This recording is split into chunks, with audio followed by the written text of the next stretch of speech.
So hello guys, welcome to my channel. तो guys, ये lecture 10 है सी प्रोग्रामिंग लैंग्वेज का। आई होप कि आप इंजॉय कर रहे होंगे वीडियोस को। लेक्चर 9 तक आपने फॉलो करा होगा तो आपको बहुत चीज़ें समझ में आ रही होगी। आप ऐसे ही बने रहेंगे तो आप धीरे धीरे सब कुछ समझते रहेंगे। हमने बिल्कुल बेसिक से स्टार्ट करा था। सबसे पहले हमने देखा था what is programme, what is programming language. फिर हमने उसे रियल लाइफ एग्जांपल से भी समझा था। ठीक है फ्रेंड्स। फिर हमने क्या समझा था? फिर हमने प्रिंट एफ समझा, फिर हमने स्कैन एफ समझा। फिर हमने बहुत सारी चीज़ें समझी जो कि बिल्कुल बेसिक थी। हमने हैश इंक्लूड भी समझा कि हैश इंक्लूड होता है, उसमें S T D I O dot H आता है। तो आई का मतलब क्या होता है? इनपुट कराना। इनपुट हम किससे कराते हैं? हम स्कैन एफ से करवाते हैं। जैसे हम कीबोर्ड में इनपुट डालते हैं तो वो मॉनिटर तक पहुंचता है। हमने ये सब चीज़ें समझी। और फिर हम किस पे आए? ऑपरेटर्स पे आए। अब आप ये सोच रहे होंगे कि ऑपरेटर्स क्यों चल रहा है। ये ऑपरेटर्स बहुत मेन है। जब आप प्रोग्राम बनाएंगे तो आपको उसमें ये बहुत हेल्प करेगा। जब आपको बहुत इजी जब लगेगा, जब आप इसके बारे में अच्छे से पढ़ लेंगे। अब हम डायरेक्ट प्रोग्राम में जंप नहीं करा हमने कि हम बड़े बड़े प्रोग्राम बनाने लग गए और हमारे को ऑपरेटर की नॉलेज नहीं है। तभी हम ऑपरेटर्स वन बाय वन पढ़ते आ रहे हैं। अब जल्दी हमारा ऑपरेटर्स का भी ख़त्म हो जाएगा। फिर हम कंडीशंस पढ़ेंगे, आगे देखेंगे। तो अब ऑपरेटर्स को ही आगे बढ़ाते हुए पढ़ते हैं हम साइज ऑफ ऑपरेटर के बारे में। साइज ऑफ ऑपरेटर कैसे लिखते हैं? ऐसे लिखते हैं साइज ऑफ, ये यहाँ क्या आता है? यहाँ आता है ऑपरेंड। ऑपरेंड हमने बताया था ना, ए बी ये सब जो होते हैं ऑपरेंड होता है। ये ऑपरेंड यहाँ आता है। ठीक है। अब ये देखते हैं। ये बताता है कि मेमोरी में कितनी बाइट एलोकेट हुई। अब ये खुद ही इसके नाम से ही पता चल रहा है कि साइज ऑफ, की ये साइज बता रहा है। तो ये क्या बताता है? ये बताता है कि मेमोरी में कितनी बाइट एलोकेट हुई है। कितनी बाइट एलोकेट हुई है। बाइट कैसे होती है? बाइट किसे बोलते हैं? ये बाइट को भी हम पढ़ चुके हैं। 1 बाइट इक्वल टू कितना बताओ? 8 बिट। ये तो हमने कितनी बार पढ़ा था, फर्स्ट लेक्चर में ही हमने इसका डिस्कस करा था। ठीक है गाइज। तो ये इसके बारे में बताता है कि इसमें कितनी बाइट एलोकेट हो रही है मेमोरी को। ये बताता है हमारे को साइज ऑफ ऑपरेटर। इसमें क्या होता है? ये यूरेनरी ऑपरेटर होता है। यूरेनरी क्यों होता है? इसमें एक ऑपरेंड की जरूरत होती है। ये देखो मैंने आपको बताया ना, यहाँ साइज ऑफ ए ये लिखा मैंने। तो ये क्या है? ऑपरेंड है। ये इसमें एक ऑपरेंड की जरूरत है। तो एक को क्या बोलते हैं? यूरेनरी। तो ये भी आ गया, ये भी आ गया। अब ये देखते हैं थर्ड पॉइंट। ये क्या है? फंक्शंस और कीवर्ड। फंक्शंस और कीवर्ड हम इसमें ले सकते हैं। और क्या ले सकते हैं? फर्स्ट ऑपरेंड ले सकते हैं, एक ही ऑपरेंड ले सकते हैं हम, वो मैंने आपको बता ही दिया है यहाँ पर। ये क्या क्या बताता है? ये जो हमारा ऑपरेटर है साइज ऑफ ऑपरेटर, ये क्या क्या बताता है? अब हम ये देखते हैं। ये हमारा बताता है साइज ऑफ वेरिएबल। वेरिएबल का साइज कितना है ये बताता है हमारे को। फिर बताता है साइज ऑफ कांस्टेंट। कांस्टेंट का साइज कितना है वो भी बताता है। फिर size of data type. Data type का साइज कौन सा है? डाटा टाइप कौन कौन से होते हैं? इंट, कैर, फ्लोट, ये सब डाटा टाइप्स होते हैं। तो इसका साइज बताता है साइज ऑफ एक्सप्रेशन। साइज किसका बताता है? एक्सप्रेशन का भी साइज बताता है। तो क्या है? अब ये देखते हैं क्या लिखा है। ये कंपाइल टाइम ऑपरेटर होता है। जो ये साइज ऑफ ऑपरेटर होता है, ये कंपाइल टाइम ऑपरेटर होता है। मतलब कि जब क्या हो रहा होता है, जब मैंने आपको कंपाइल मतलब बताया था। कंपाइल मतलब क्या होता है? कंपाइल मतलब मैंने आपको अच्छे से बताया था कि कंपाइलर का काम क्या होता है। मैंने आपको बताया था कंपाइलर का काम होता है कि जो हमारे कोड को कंप्यूटर के कोड में कन्वर्ट करता है। कंप्यूटर का कोड कौन सा होता है? 0 एंड 1, उसमें कन्वर्ट करता है, उसे बोलते हैं हम कंपाइलर। तो कंपाइल टाइम में यूज होता है, मतलब जिस टाइम ये कोड जो हमारा सारा कन्वर्ट हो रहा होता है कंप्यूटर लैंग्वेज में, उस टाइम पे ये क्या होता है? ऑपरेटर, साइज ऑफ ऑपरेटर उस टाइम पे यूज होता है। तो ये कौन सा होता है? कंपाइल टाइम ऑपरेटर होता है। ये आपसे कोई क्वेश्चन भी पूछ सकता है कि साइज ऑफ ऑपरेटर कौन सा होता है, तो आप डायरेक्ट जवाब देंगे ये कंपाइल टाइम ऑपरेटर होता है। मतलब ये कंपाइल टाइम पे देखता है। ठीक है गाइज। अब ये आगे बढ़ते हैं। ये क्या है? ये सब चीज़ें क्या बताती है? सब में बाइट देगी। इन सब में बाइट बताएगी, बाइट की कितनी बाइट है ये हमने बताया ना। ये क्या बताता है? मेमोरी की, मेमोरी में कितनी बाइट है ये बताता है। तो ये सब चीज़ें जो भी होगी ये सब क्या देगी? बाइट देगी आपकी कि कितनी बाइट है। मतलब कंपाइल टाइम एग्जीक्यूट कभी नहीं होता है, ठीक है। कंपाइल टाइम पे कभी एग्जीक्यूट नहीं होता। अब आगे देखते हैं। अब क्या है, ये हमने एक प्रोग्राम बनाया है, प्रोग्राम से अब आपको समझ में आएगा। ये वॉइड मेन स्टार्ट कर दिया हमने। इसके ऊपर हैश इंक्लूड stdio.h नहीं लिखा, क्योंकि वो कॉमन होता है हर ही प्रोग्राम में। वो इंक्लूड कराता है किसे, stdio इनपुट आउटपुट ऑपरेटर को इंक्लूड कराता है हमारे प्रोग्राम में, ठीक है। वॉइड मेन स्टार्ट हो गया। ये कर्ली ब्रेसेस ओपन, ये कर्ली ब्रेसेस यहाँ क्लोज करने रह गए, ये क्लोज्ड। इसके बीच में क्या होता है, ये बॉडी होती है, ये बॉडी होती है। तो अब हम इसे समझते हैं क्या लिखा है। ये इंट ए एक इंटीजर टाइप का वेरिएबल है, ए के कैरेक्टर टाइप का वेरिएबल है। बी शॉर्ट इंट, ये शॉर्ट इंटीजर टाइप का वेरिएबल है। I long int, long integer type का वेरिएबल है। डी फ्लोट, ई ये फ्लोट टाइप का वेरिएबल है। ई अब क्या कराना है हमारे को, print f percent d size of a. अब कोमा कोमे के बाद वाला क्या बताता है कि किसका साइज आना है परसेंट डी में, ये पढ़ा है ना हमने। परसेंट डी क्या है, फॉर्मेट स्पेसिफायर, जो बता रहे हैं किस फॉर्मेट में आना है। परसेंट डी मतलब इंटीजर फॉर्मेट में आना है, और कहाँ से आना है, साइज ऑफ ए के साइज में से। अब आप देखिए ए का साइज क्या था, ए का साइज क्या था, इंटीजर। अब इंटीजर का क्या साइज होता है, इंटीजर का साइज होता है हमारा 2 भी होता है और 4 भी होता है, ये हमने पढ़ा है। मगर हम मान के चल रहे हैं यहाँ पर 2 साइज है। ये कंपाइलर के ऊपर डिपेंड करता है कि कौन सा हम कंपाइलर, कौन से हम सॉफ्टवेयर में काम कर रहे हैं, और कौन सा वो कितनी बाइट एज्यूम करता है। तो हम अभी 2 बाइट एज्यूम करके चल रहे हैं, शॉर्ट इंटीजर की मतलब। तो ये क्या देगा हमारा आउटपुट, 2, ठीक है। मतलब क्या हमने क्या पढ़ा था कि ये क्या बताता है, मेमोरी का साइज कितना है। अब साइज इसका, साइज ए से तो कुछ पता नहीं चलेगा। ए का साइज कितना है, इंटीजर टाइप का है, तो इंटीजर कितनी बाइट होती है, 2 बाइट की होती है शॉर्ट में, तो हमने ये लिख दिया 2, ठीक है। अब ये क्या है, print f percent D integer type की वैल्यू आनी है, कहाँ से आनी है, साइज ऑफ बी, बी के साइज में से। अब बी का साइज क्या है, बी कौन सा है, करेक्टर टाइप का। कैरेक्टर टाइप का है तो करेक्टर कौन सा होता है, करेक्टर कितने बाइट का होता है, करेक्टर होता है हमारा 1 बाइट का, तो आउटपुट आ गया यहाँ 1। अब उसके बाद देखते हैं print f percent D, percent integer type का चाहिए, कहाँ से चाहिए, साइज ऑफ आई से। साइज ऑफ आई का है, ये रहा साइज ऑफ आई, आई ये रहा। तो अब इसका, ये क्या है, इसमें लिख रखा है शॉर्ट इंट, इसका साइज क्या है, शॉर्ट टाइप का है इंटीजर, तो शॉर्ट टाइप क्या होता है, 2 होती है उसकी बाइट। ये मैंने आपको बता रखा है, तो मैंने ट्रिक वीडियो में बताया था आपको। मैंने ट्रिक की वीडियो बना रखी है, उसमें मैंने बता रखा है शॉर्ट इंट का साइज कैसे याद रखें।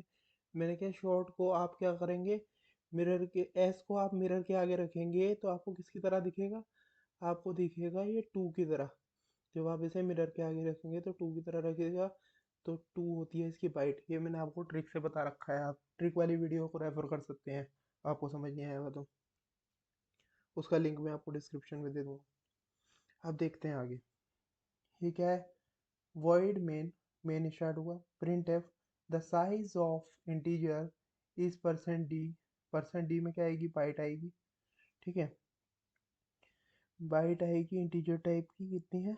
अब वो कॉमे के बाद वाला बताएगा कहाँ से आएगी, size of integer, integer type की बाइट है। अब बाइट क्या है, हमने बाइट ऊपर देख ली, कौन सी होती है, इंटीजर की कितनी बाइट होती है, 2 भी होती है 4 भी होती है, मगर हम यहाँ एज्यूम करके चल रहे हैं कि शॉर्ट इंटीजर है, तो इसकी बाइट आ गई 2।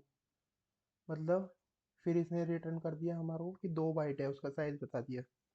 अब ये देखते हैं, अब क्या है, यहाँ आ गए हम, int a equal to 4, integer type का हमने एक वेरिएबल लिया ए इक्वल टू 4, जिसमें हमने वैल्यू असाइन करी 4। अब print f percent D, percent D, percent D क्या है, ये इंटीजर टाइप का आना है, कहाँ से आना है, साइज ऑफ ए के साइज में से। ए का साइज क्या है, इंटीजर टाइप का। अब इंटीजर यहाँ पर हम मान के चल रहे हैं कि 4 बाइट का है, मतलब लॉन्ग इंटीजर है, ठीक है, हम ये मान के चल रहे हैं। तो इसमें क्या आ गया, अब इसकी बाइट कितनी बताएगा, वो 4 बताएगा। अब देखिए, print f percent d size of 4, size of 4 बता रहा है, मगर साइज ऑफ 4 हमने क्या बताया कि ये कुछ नहीं देखेगा, ये बस हमारे को क्या बताएगा कि कि साइज कितना है हमारा, मेमोरी का साइज कितना है। अब ये साइज तो इसी से पता चलेगा, इंटीजर से, तो यहाँ पर भी आउटपुट 4 आ जाएगा।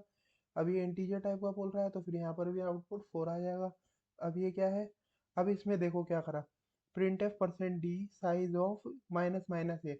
अब माइनस माइनस ए लिखा है, मगर माइनस माइनस ए उसे थोड़ी पता है कि 4 को हम लोग को घटा करके 3 बनाना है। वो तो हमारे को बाइट ही रिटर्न करेगा, बाइट रिटर्न करेगा, तो ये आ गया फिर से 4। क्योंकि उसे पता है, उसको इससे कोई मतलब नहीं है, वो इसे भूल जाएगा।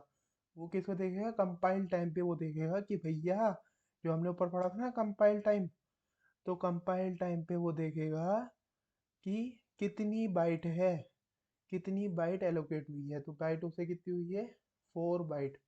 अब यहाँ पर हमने यहाँ लिख रखा है एज्यूमेड इंटीजर 4 बाइट का है, मतलब लॉन्ग इंटीजर है, ठीक है ना। तो 4 आ गया है यहाँ पर भी। अब ये क्या है, percent f percent d, print f percent d size of a. अब ए का साइज, फिर से ए का साइज बोल रहा है, फिर से ए का साइज कितना आ जाएगा, 4 बाइट। तो यहाँ पर भी 4 आ गया। Due to compile time operator, compile time operator देखो यहाँ पर भी लिखा हुआ है। किस वजह से आ रहा है ये, क्योंकि कंपाइल टाइम ऑपरेटर है, वो कंपाइल टाइम पे देखेगा कि कितनी मेमोरी पे जो स्पेस है, कितनी वैल्यू दी हुई है उसमें। तो वैल्यू यहाँ से हमारे को पता चल जाएगी। अब आगे देखते हैं अब क्या है, या फिर से ये एग्जांपल से समझते हैं। Void main integer a equal to 2, b equal to 4, c equal to 8, print f percent d size of a equal to b plus c. अब देखते हैं क्या हुआ ये। अब हुआ है हमारा, फिर करवाना है हमारे को print f percent D A, ठीक है। परसेंट डी में मतलब इंटीजर टाइप की वैल्यू आ जाए कहाँ से, ए में से। तो अब आते हैं सॉल्यूशन में। मेमोरी में कितनी बाइट लेता है, साइज ऑफ ये बताता है, ठीक है। साइज ऑफ क्या बताता है, हमने ये पढ़ चुके कि मेमोरी में कितनी बाइट है, वो ये बताता है। उसे मतलब नहीं है कि हमने क्या दिया है, बस वो हमारे को बताता है कितनी बाइट देता है। अब ये लिखा हुआ है, अब वो इसको इग्नोर मारेगा। ये क्या लिख रखा है, वो इसको इग्नोर मारेगा। यहाँ कुछ भी लिख दो, अभी हमने ऊपर भी एग्जांपल देखा था ना, माइनस माइनस ये लिखा था, मगर उसको इससे मतलब ही नहीं है। वो तो कंपाइल टाइम पे देखेगा कि भैया कितनी बाइट दी है। अब कितनी बाइट दी है तो वो यहाँ आएगा, फिर यहाँ देखेगा वो कितनी बाइट है। अब यहाँ पर मैंने आपको शॉर्ट, शॉर्ट नहीं लॉन्ग लिया था हमने, लास्ट टाइम पे लॉन्ग लिया था। लॉन्ग हो गया, तो लॉन्ग में कितना आ जाएगा इसका आउटपुट, 4 आ जाएगा, ठीक है। अब प्रिंट एफ, ये क्या है, परसेंट डी ए। अब ए में क्या आ जाए, ए में आ जाए ए की वैल्यू, ये आ गई वैल्यू, ये आ गया 2। तो ये आ गया 4,2, 402 आउटपुट आ गया इसका, ठीक है गाइस। आई होप कि आपको समझ आया होगा। अब आगे देखते हैं, ये है नोट। अब ये नोट, अब देखिए गौर से, ये क्या है, डाटा टाइप लिखते समय पैरेंथेसिस जरूरी है साइज ऑफ के साथ। अभी हम पूछ रहे हैं कि जो डाटा टाइप ऑपरेटर है, जो डाटा टाइप्स होते हैं, डाटा टाइप्स इंट फ्लोट ये सब जो होते हैं, तो उसमें पैरेंथेसिस लगाना जरूरी है। हाँ जरूरी है। बाकी आप कहीं लगाओ मत लगाओ, मगर जब आपको क्या दे रखा हो, डाटा टाइप्स दे रखे हो, तो उसमें हमारा जरूरी होता है कि हमारे को ब्रैकेट लगाने हैं। ये कौन से ब्रैकेट, मतलब पैरेंथेसिस लगाने ही लगाने हैं। अब साइज ऑफ इंटीजर हम ऐसे लिखेंगे पैरेंथेसिस के साथ तो कुछ नहीं होगा, मगर जब हमने बिना ब्रैकेट के लिख दिया ऐसे, तो हमारा क्या दे देगा, कंपाइलर एरर दे देगा, ठीक है। इसे ध्यान रखना। अब आगे देखते हैं। डाटा टाइप के अलावा कहीं पर भी हो सकता है कि हम पैरेंथेसिस ना लगाएं, ना लगाने पर भी उसमें एरर ना नहीं आएगी।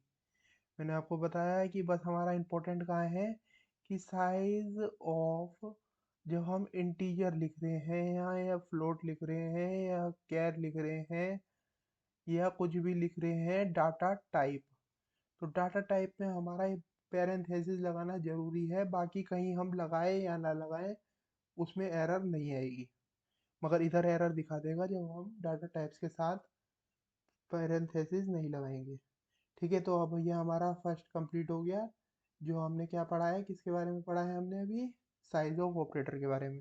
तो अब हम देखते हैं कंडीशनल ऑपरेटर के बारे में। कंडीशनल ऑपरेटर क्या होता है? कंडीशनल ऑपरेटर बताता है कंडीशन। ये आपने ये देखा होगा, कहाँ देखा होगा आपने ये देखा होगा वो जो मैंने वाली वीडियो डाल रखी है ट्रिक वाली, उसमें आपको मिला होगा ये। ठीक है गाइज, ट्रिक वाली वीडियो में जो मैंने ट्रिक वीडियो डाल रखी है ऑपरेटर की, उसमें आपको मिला होगा ये। तो ये ऑपरेटर होता है हमारा कंडीशनल ऑपरेटर। तो कंडीशनल ऑपरेटर में क्या होता है, इसमें टर्नरी ऑपरेटर बोलते हैं। टर्नरी ऑपरेटर क्यों बोलते हैं? देखो, एक ये क्वेश्चन मार्क आता है, एक ये सेमी कोलन आता है, एक यहाँ पर हमारा कुछ लिखा होता है, एक यहाँ पर कुछ लिखा होता है, एक यहाँ पर कुछ लिखा होता है। तो यहाँ 3 ऑपरेंड की जरूरत पड़ती है, तो इसको बोलते हैं हम टर्नरी ऑपरेटर। ठीक है गाइज, अब ये क्या है, 3 ऑपरेंड्स आर्ग्यूमेंट एक्सप्रेशंस। अब क्या होता है, इसमें 3 ऑपरेटर आते हैं, ऑपरेंड्स आते हैं, आर्ग्यूमेंट होते हैं और एक्सप्रेशन होते हैं। मतलब 3 चीजें होती है, इसलिए क्या बोलते हैं हम इसे, टर्नरी ऑपरेटर। ठीक है, अब इसका सिंटैक्स देखते हैं। अब ये क्या लिखा है, ये लिखा है एक्सप्रेशन मतलब क्या होता है, ये लिखा हुआ है यहाँ पर। एक्सप्रेशन का यूज होगा, इसलिए मैंने पहले ही यहाँ लिख दिया कि एक्सप्रेशन मतलब क्या होता है। एक्सप्रेशन मतलब statement with a value. Statement लिखी है किसके साथ, वैल्यू के साथ, उसे बोलते हैं हम एक्सप्रेशन। अब देखते हैं हम सिंटेक्स कि हम कैसे लिखते हैं कंडीशनल ऑपरेटर। तो गाइस देखते हैं अब कि क्या है। एक्सप्रेशन 1 हमने पहला एक्सप्रेशन लिखा, फिर क्वेश्चन मार्क, फिर हमने एक्सप्रेशन 2 लिखा, फिर फिर कोलन, फिर हमने एक्सप्रेशन 3 लिखा, फिर सेमी कोलन। ठीक है, मतलब ये क्वेश्चन मार्क और ये कोलन, उसके यहाँ पर एक कुछ लिखना है, यहाँ पर कुछ लिखना है और यहाँ पर कुछ लिखना है, फिर ये बंद। ठीक है, ये हम देखते हैं। अब क्या है, अब इसमें क्या समझने वाली बात है, एक्सप्रेशन 1 इवेल्युएट, एक्सप्रेशन 1 जो इवेल्युएट होगा तो उसके बाद क्या होगा। अब एक्सप्रेशन 1 में हमारी कुछ कंडीशन लिखी होगी कि जैसे कि हमने लिख दिया 2 ग्रेटर देन 3। अब 2 जो है वो 3 से बड़ा है, नहीं बड़ा नहीं है, फॉल्स है। तो ये यहाँ ना जा करके ये यहाँ से यहाँ चल जाएगा, यही समझाया आपको। और यहाँ पर ये लिखा होता 3 ग्रेटर देन 2, तो ये कंडीशन ट्रू हो जाती, तो ये आगे ना जा करके अपने बगल वाले को ही ले लेगा। मतलब ये समझो कि जब सही आ जाता है, कि जब हमारी बात सही हो जाती है तो हम अपने बगल वाले को ले लेते हैं। और हमारी बात सही नहीं होती, मतलब मान लो कि हमारी बात सही नहीं हो रही, तो हम अपने आगे वाले पे जाएंगे पूछने के लिए, ऐसे समझिए। ठीक है, अब इसमें ये लिखा हुआ है एक्सप्रेशन 1। एक्सप्रेशन 1 को हम चेक करेंगे, यदि वो कंडीशन गलत हो जाती है तो हमारा क्या होगा, क्या फॉल्स आ जाएगा। फॉल्स आएगा तो एक्सप्रेशन 3 रन होगा। एक्सप्रेशन 3 कौन सा था, ये था हमारा एक्सप्रेशन 3। फॉल्स आ जाती है तो एक्सप्रेशन 3 हो जाएगा, या ज़ीरो आएगा जब भी एक्सप्रेशन 3। ठीक है, अब ट्रू होगी हमारी बात तो हमारा एक्सप्रेशन 2 रन करेगा, एक्सप्रेशन 2 रन करेगा। ठीक है गाइस, अब इसे एक एग्जांपल से समझते हैं, अभी आपको समझ नहीं आया होगा, अभी देखते हैं। एग्जांपल दे रखा है, ये कौन सा है हमारा, ये कंडीशनल ऑपरेटर है।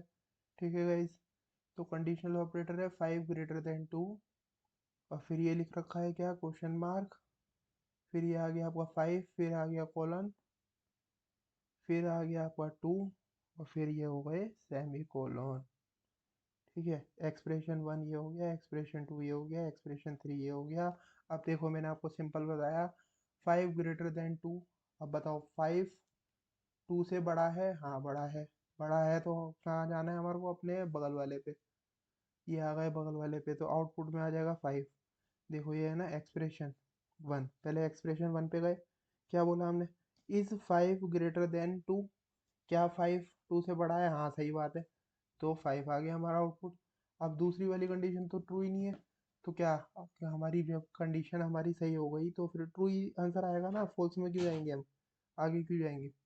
ठीक है गाइस, तो अब आगे देखते हैं। अब ये क्या है हमारा, ये दूसरा हमने एग्जांपल से बताया, void main int max max equal to 5 greater than 2, फिर ये दे रखा है आपको question mark 5 colon 2 semicolon print f, फिर मैक्स की वैल्यू प्रिंट करानी है। अब मैक्स में कितनी वैल्यू आएगी अब हमारे को ये देखना है। अब देखो ये बता दिया मैंने आपको कि क्या है 5 ग्रेटर देन 2। अब 5 ग्रेटर देन 2 ये हमारी ट्रू हो गई, तो ट्रू हो गई तो हमारा एक्सप्रेशन 2 पे जाएगा। एक्सप्रेशन 2 क्या है, ये एक्सप्रेशन 2, तो आ गया आपका 5 आउटपुट। ठीक है गाइज, तो ये वाला हो गया। अब ये वाला क्या है, ये हम देखते हैं फिर से। void main int a equal to 2 not equal to 3, फिर ये हमारा क्वेश्चन मार्क, फिर 2, एक्सप्रेशन 2 है ये 2, एक्सप्रेशन 3 है 3। ठीक है, अब इसे देखते हैं। अब पहले ये चेक होगी, सबसे पहले फर्स्ट कंडीशन चेक होगी, एक्सप्रेशन 1 चेक होगा 2 नॉट इक्वल 3। अब मैंने आपको इसमें क्या बताया था, मैंने क्या, आप पहले नॉट हटा दो, पहले आप ऐसे ही देखो 2 इक्वल टू 3, ये क्या बात सही है या नहीं है, नहीं है सही, तो इसका आंसर क्या आएगा हमारा, फॉल्स आएगा। मगर हमने नोट लगा दिया, नोट लगा दिया तो ये फॉल्स की जगह क्या हो जाएगा, ट्रू हो जाएगा, मतलब ये बात सही है। अब ये बात सही है हमारी, तो हम कहाँ जाएंगे, अपने पड़ोसी पे, तो ये पड़ोसी हमारा क्या हो जाएगा, आउटपुट। ये एक्सप्रेशन 2 क्या हो गया हमारा, आउटपुट, आउटपुट आ गया 2। ठीक है गाइज, अब आपको क्लियर हुआ होगा। अब हम कुछ और एग्जांपल देखते हैं। अब क्या है ये देखते हैं।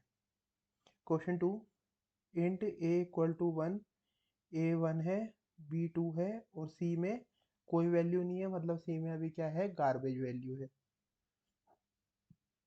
गार्बेज वैल्यू कौन सी होती है, कि वैल्यू कोई भी हो सकती है उसमें, हमारे को नहीं पता क्या वैल्यू होगी, 0 1 2 या कुछ भी, anything. C equal to a greater than b, question mark, a colon b, और फिर ये सेमी कोलन, ये हो गई हमारी कंडीशन। अब ये क्या है, प्रिंट एफ परसेंट डी, कहाँ से आएगा, इंटीजर टाइप की वैल्यू आएगी, कहाँ से आएगी, सी में से। अब हमारे को सी की ये वैल्यू प्रिंट करानी है। अब हम इसे देखते हैं, पहले हम इधर देखेंगे, ए ग्रेटर देन बी, ए क्या है हमारा 1, अब वो देखेगा 1, और यहाँ बी की जगह लिख दो 2। अब देखो 1 बी से बड़ा है, 1 2 से बड़ा है। अब आप खुद सोचो, 1 2 से बड़ा है, नहीं है, फॉल्स है। फॉल्स है तो भैया हमारे को कहाँ जाना पड़ेगा, आगे वाले के पास, यहाँ वाले पे, एक्सप्रेशन 3 पे। तो एक्सप्रेशन 3 पे क्या है, बी, बी की वैल्यू क्या थी, 2, 2 हमारा क्या आ जाएगा, output, output of this question is 2। ठीक है गाइज, अब देखते हैं क्या है। अब क्या है ये, नोट करिए, नोट डाल लीजिए आप, क्या है, एक्सप्रेशन 1, फिर क्या है, एक्सप्रेशन 2, फिर क्या है, एक्सप्रेशन 3। तीन एक्सप्रेशन है, पहले वाले के बाद क्वेश्चन मार्क। देखो जब भी हम क्वेश्चन पूछते हैं तो हम क्या डालते हैं, हम डालते हैं क्वेश्चन मार्क। जब भी हमारे सामने क्वेश्चन होता है तो क्वेश्चन मार्क, अब क्वेश्चन हमारे पास आता है तो उसमें या तो सही चीज़ लिखी होगी या गलत चीज़ लिखी होगी। देखो सही लिखी होगी तो ठीक है, वेल एंड गुड, तो आपको ये एक्सप्रेशन 2 में आना है। और गलत लिखी होगी तो आपको थोड़ा और आगे जाना है, एक्सप्रेशन 3 में आना है। ठीक है, अब यही है, मतलब पहले क्वेश्चन मार्क दिया है, क्वेश्चन मार्क पूछ रहा है कि सही है या गलत है। सही है तो आपको बगल वाले पे आना है, नहीं है तो उससे आगे जाना है। अब इसको हम क्या लिखते हैं, अब हम क्या कॉम्प्लेक्स क्वेश्चन सॉल्व करेंगे इसके बेस में, तो इसलिए हम ये समझ रहे हैं, हम इसको क्या बोलेंगे, एक्सप्रेशन 1 ये लेफ्ट साइड पे है ना, तो इसको बोलते हैं लेफ्ट। ये एक्सप्रेशन 2 बीच में आता है तो इसको बोलते हैं हम मिडल, मतलब मिड लिख देते हैं हम शॉर्ट में। और ये राइट में आ रहा है एक्सप्रेशन 3, तो हम इसे बोलते हैं राइट। तो लेफ्ट टू राइट देखेंगे कोलन से पहले, कि कोलन से पहले जो है हमारा क्वेश्चन मार्क आ रहा है, ये हम देखेंगे लेफ्ट टू राइट, यहाँ यहाँ से यहाँ जाते हुए। ठीक है ना, अब ये क्वेश्चन से समझते हैं इसमें। अब एरर्स, एरर्स कैसे कैसे आती है, अब एरर्स देखते हैं, इसमें एरर्स कैसे आते हैं। इसमें एरर आती है हमारी, ये तो हमारा सही लिखी हुई है स्टेटमेंट, यहाँ कुछ लिखा है, फिर ये क्वेश्चन मार्क, फिर ये कुछ लिखा है, फिर ये क्या लिखा है, कॉलन, फिर ये कुछ लिखा है, और फिर यहाँ क्या आएगा, सेमी कोलन। ये स्टेटमेंट तो बिल्कुल करेक्ट है। अब इसमें एरर क्या आ सकती है, कि हमारे को क्या दिया है, a equal to 2 greater than 5, question mark 3, और फिर उसके बाद हमारे को आगे वाली स्टेटमेंट नहीं दी। आगे वाली नहीं दी, जब हमारी पहली कंडीशन गलत हो जाएगी, 2 > 5 बोल रहा है और हमारे से क्या बोल रहा है कि ये पूछ रहा है, देखो ये क्वेश्चन मार्क हो गया। फिर उसके बाद क्या दे रखा है हमारे को यहाँ पर 3। अब हमारे को 3 है, मगर ये हमारी फॉल्स हो गई कंडीशन। फॉल्स हो गई कंडीशन तो हमारे को कहाँ जाना है, आगे से आगे वाले के पास, मतलब हमारे को यहाँ आना है। और यहाँ हमारे को कुछ दे ही नहीं रखा, यहाँ कहाँ दे रखा है हमारे को, कुछ भी नहीं दे रखा। नहीं दे रखा तो यहाँ क्या दिखाएगा हमारा कंपाइलर, एरर। ठीक है ना गाइस। अभी देखते हैं सेकंड, a = 10 > 20 क्वेश्चन मार्क 20:30:50। ठीक है, अब ये आ गया। अब इसमें क्या है, अब हमारा क्वेश्चन मार्क भी दे रखा है आपको और ये कॉलन दे रखा है, मगर अब दिक्कत क्या हो गई, अब ये दो कॉलन दे दिए। अब दो कॉलन दे दिए तो कंपाइलर को कैसे पता चलेगा कि भैया कौन सा ट्रू है और कौन सा फॉल्स है, वो तो यहीं उलझा रह जाएगा क्योंकि ये दो कॉलन दे दिए। अब वो ये वैल्यू आपकी ट्रू हो जाती है तो उसको यहाँ भेजना है। अब ये फॉल्स हो जाती है तो वो कहाँ भेजेगा, यहाँ भेजेगा या यहाँ भेजेगा, कंफ्यूज हो जाएगा ना, तो ये भी क्या दे देगा, एरर। अब ये थर्ड क्या है, a = 10:20 क्वेश्चन मार्क 30। अब ये एक्सप्रेशन ही गलत लिख दिया। 10:20:30 होता तो सही आता, कोई एरर नहीं थी, मगर हमने क्या पहले कोलन लगा दिया बाद में क्वेश्चन मार्क लगा दिया, तो यहाँ भी हमारा क्या देगा कंपाइलर, एरर देगा। एरर को हम रेड साइन से दिखाए हैं तो ज़्यादा अच्छा लगेगा। यहाँ क्या देगा, एरर देगा। ठीक है, अब ये देखते हैं हम नेस्टिंग ऑफ कंडीशन। अब नेस्टिंग ऑफ कंडीशन के लिए पढ़ा था हमने, ये जो अभी पढ़ा था, नेस्टिंग ऑफ कंडीशन मतलब कि जब बहुत सारी कंडीशन आ जाएगी हमारे पास। ठीक है ना। अभी देखते हैं क्या है इसमें। इसमें है गाइस, नेस्टिंग ऑफ कंडीशन का ये एग्जांपल ले रखा है, मतलब जिसमें एक से ज़्यादा कंडीशन आ गई। तो अब इसमें हमारा यूज़ होगा जो हमने पढ़ा है, यहाँ वाले को लेफ्ट लेफ्ट बोलते हैं एक्सप्रेशन वन को, इसको मिडल बोलते हैं, इसको राइट बोलते हैं। तो अब देखते हैं कैसे बोलते हैं। अब देखिए 10 > अब इसमें पहले ये आपको डिसाइड करना है कि कौन सा वाला कॉलन किस वाले क्वेश्चन मार्क के साथ होगा। देखो, सबसे पहला जो आपको पहले क्वेश्चन मार्क मिलेगा, क्वेश्चन मार्क से जस्ट पहले वाला कॉलन उसी का होगा। मतलब आप इस वाले कोलन को इसके लिए नहीं ले सकते, इसके बाद कोलन के बाद जस्ट बाद जो आ रहा है हमारा क्वेश्चन मार्क, वो वाला है उसका होगा। ठीक है ना, ये वाला इसका होगा। अब इससे क्या है, 10 > 40। अब ये बात हमारी सही है गलत है, गलत है। तो एक्सप्रेशन, अब पहले तो हमारे को ये डिसाइड करना है, पहले हमारे को ये लिखना है, ये लेफ्ट हो गया, ये इसके बीच का कोलन और क्वेश्चन मार्क के बीच का ये मिडल हो गया, और बाकी का जो बचा वो सारा क्या हो गया, राइट हो गया हमारा, राइट का। कि मतलब हमारी कंडीशन फॉल्स होती है तो ये सारा प्रिंट होगा, फिर इसमें से चेक होगी कंडीशन। अब देखो ये है हमारा 10 > 40, ये कंडीशन फॉल्स हो गई। अब ट्रू होती तो हमारा यहाँ जाता, मगर फॉल्स है तो हमारा क्या जाएगा, कंपाइलर यहाँ जाएगा एक्सप्रेशन थ्री में। एक्सप्रेशन थ्री में गया तो एक्सप्रेशन थ्री को अब हम ऐसे ही लिख देंगे। कैसे लिख देंगे एक्सप्रेशन थ्री को, मतलब अब हमारा ये सब चीज़ ख़त्म हो चुकी। अब ये सब चीज़ ख़त्म हो चुकी है, अब हमारे पास बस ये रह गया। अब इसमें कंडीशन चेक होगी, 10 > 40। ये बात सही है, हाँ सही है। सही है तो हमारा कंपाइलर कहाँ जाएगा, सेकंड वाले पे, इसके जस्ट बाद वाले पे। तो ये हो गया 30। अब ये 30 हमारा क्या आ जाएगा, आउटपुट आ जाएगा। Output of this code is 30। 30 आ गया हमारा आउटपुट। अब आगे देखते हैं। अब क्या है, इंट ए। अब a = 10, फिर not equal to 3 greater than 5 question mark, 1 not equal to 1 smaller than 50 question mark, 50 colon, फिर 30, फिर कोलन, फिर 40।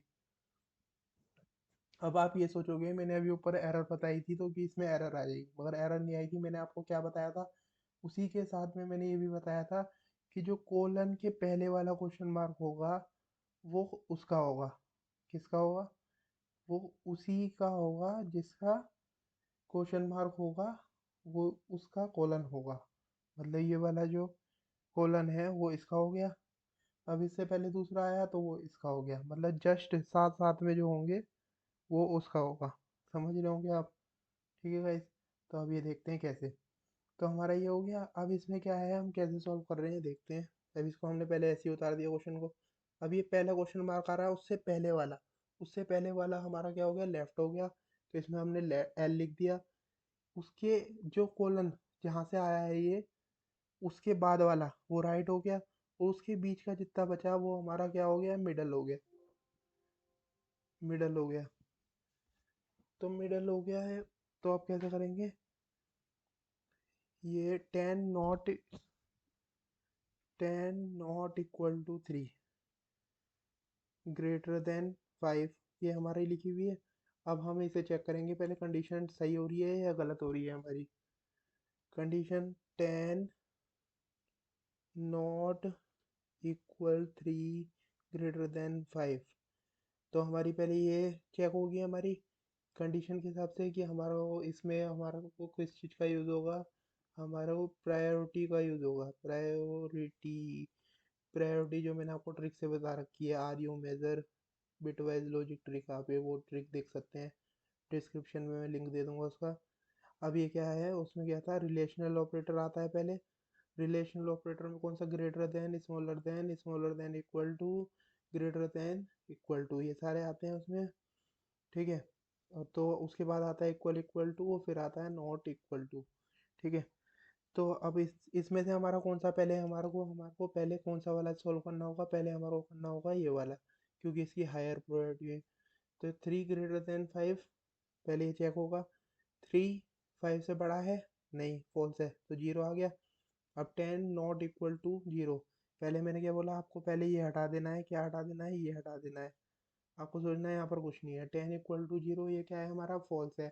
मगर हमारा यहाँ पर क्या आ रखा है, यहाँ पर हमारा आ रखा है नोट, यहाँ हमारे को क्या दे रखा है, नोट दे रखा है, तो ये क्या हो गई हमारी बात, ट्रू हो गई।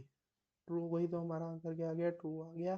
ट्रू आ गया, तो ट्रू में कहाँ जाना है हमारे को, मिडल में जाना है, तो मिडल में हम आ गए यहाँ पर, ये आ गए। तो अभी हमारा यहाँ पर ये एज इट इज़ उतर जाएगा, ये बीच वाला, मतलब फिर उसके बाद आप ये सोचो, ये लेफ्ट वाला ख़त्म हो गया, राइट वाला ख़त्म हो गया, राइट का ये पार्ट था, ये ख़त्म हो गया। अब उसमें क्या रह गया, ये बस हमारा मिडल वाला, जो हमारा मिडल का था। ठीक है, मिडल का रह गया, तो मिडल का हमने ये लिख दिया। ठीक है, अब इस वाले में कंडीशन देखेंगे। अब इस वाले में क्या देखेंगे, 1 not equal to 1 less than 50, अब इसमें फिर वही आ गया।